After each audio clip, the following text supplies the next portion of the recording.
Okay बेटा, next है आपके पास topic that is the properties of matrix multiplication. क्या प्रॉपर्टीज हैं इसकी? दे आर ऑल्सो इम्पोर्टेंट बेटा। हाँ जी, यस, बहुत ज़्यादा नहीं, लेकिन हाँ क्वेश्चन सॉल्व करने के लिए हमें इन पॉइंट्स को ध्यान में रखना पड़ता है। Okay, so properties of matrix multiplication. बेटा फर्स्ट प्रॉपर्टी क्या है? मैट्रिक्स मल्टीप्लिकेशन मे और मे नॉट बी कॉम्यूटेटिव। अभी तो हमने किया ना that it is not commutative, ठीक है। मीन्स कि ये ज़रूरी नहीं है कि वो कॉम्यूटेटिव हो, ठीक है। दे मे और मे नॉट बी, ठीक है। A B is equals to B A, ये कब होगा? ये सिर्फ तब होता है बेटा जब आपके पास फर्स्ट जो मैट्रिक्स है उसका कॉलम और सेकंड अगर उसका जो है रो जो है वो दोनों सेम हो गए, ठीक है। तो आपके पास जो नया मैट्रिक्स बना वो क्या है? A B is of order 2/3, ठीक है।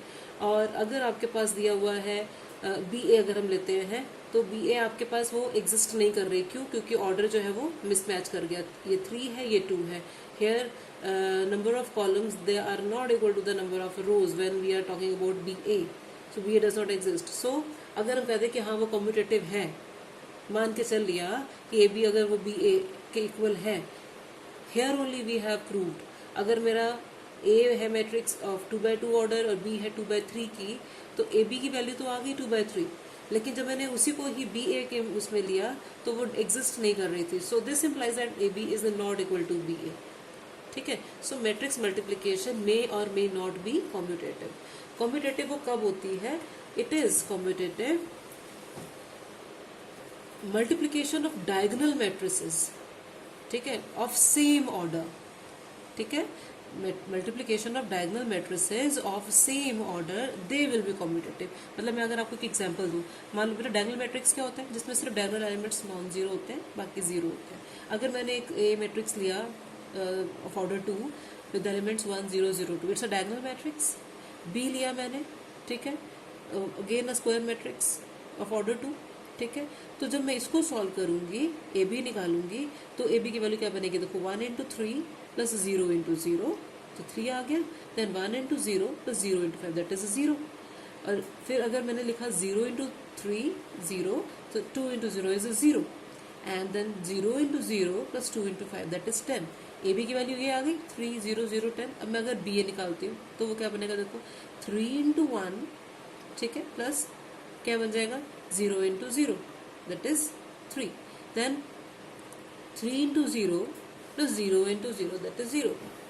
Then 0 आपके पास ये भी सेकंड है, ठीक है ना, 8 2 1 लिख के चल रहा है ना, तो ये सेकंड रो का फर्स्ट कॉलम लेना है। 0 into 1 is 0 plus 5 into 0 is 0. Then 0 into 0 plus 5 into 2 10. दोनों सेम आ रहे हैं मेरे पास। My A B and B A are same. So multiplication of diagonal matrices of the same order they are commutative, otherwise matrix multiplication is not commutative. This is your first property. Now second property, matrix multiplication is associative. Means multiplication of two matrices, that is AB, and the answer that you get another matrix into C, it will be equal to A times of BC matrix. Means आप BC को पहले multiply करते हो फिर उसको A से करते हो, you will get the same answer as AB multiplied by C. This is your associative property, right? Okay, next is your distributive law.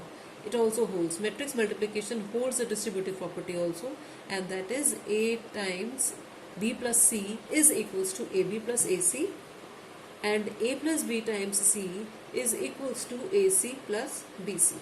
तो डिस्ट्रीब्यूटिव प्रॉपर्टी भी होल्ड करते हैं ये। कॉम्यूटेटिव में और में नॉट है, वो अंडर सम कंडीशन है जहाँ पर डायगोनल मैट्रिसेस हो और सेम ऑर्डर हो, वहाँ पर आपकी वो कॉम्यूटेटिव आती है। Otherwise it is not commutative, it is associative, it is having it is holding distributive property. Next is your existence of multiplicative identity. Multiplicative identity क्या होता है? मीन्स कि मैं ए मैट्रिक्स को किससे मल्टीप्लाई करूँ कि मुझे फिर से ए मैट्रिक्स मिल जाए, that is your identity matrix, ठीक है। A I is equals to A is equals to I A, ठीक है। और ये ध्यान रखिएगा, ये वाली जो मैट्रिक्स है मल्टीप्लिकेटिव आइडेंटिटी, ये सिर्फ स्क्वायर मैट्रिक्स में ही होल्ड करती है और रेक्टेंगुलर मैट्रिक्स में ये होल्ड नहीं करती, ठीक है बेटा। आइडेंटिटी मैट्रिक्स आपको समझाया था मैंने। आइडेंटिटी मैट्रिक्स क्या होता है? यानी मैट्रिक्स जिसमें आपके पास क्या होंगे, सारे एंट्रीज होती हैं वो 1 1 1 होती है, that is your identity matrix, ठीक है। अच्छा जी, ये आपको बता दिया कि सिर्फ स्क्वायर मैट्रिक्स में ही मल्टीप्लिकेटिव आइडेंटिटी होल्ड करती है.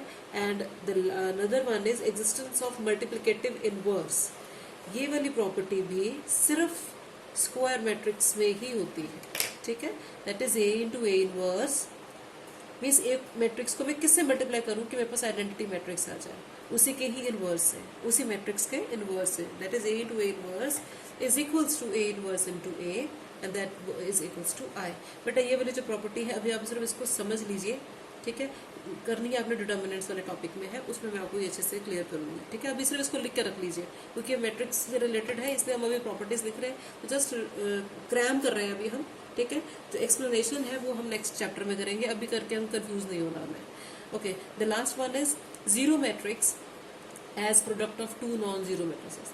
क्या कहते हैं, ये कहते हैं आपके पास अगर दो मैट्रिक्स को मल्टीप्लाई करते हो और आपके पास जीरो मैट्रिक्स आ जाए तो इसका मतलब ये नहीं है कि या तो ए जीरो होगा या बी जीरो होगा. कोई मैट्रिक्स है वो जीरो है इसलिए जीरो आया, ऐसा नहीं होता. गिविंग यू वन एग्जांपल, जैसे आपके पास ए मैट्रिक्स है ऑफ ऑर्डर 2 0 -1 0 2 और बी मैट्रिक्स 3 5 0 0. अब ये दोनों ही नॉन जीरो मैट्रिसेस हैं और जब मैंने ए बी निकाला देखिए क्या बन गया बेटा, 0 into 3 plus -1 into 0 that is 0. 0 into 5 plus -1 into 0 0. 0 into 3 plus 2 into 0 0.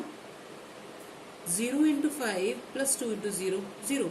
So AB is a null matrix or zero matrix, although A and B both are non-zero matrices.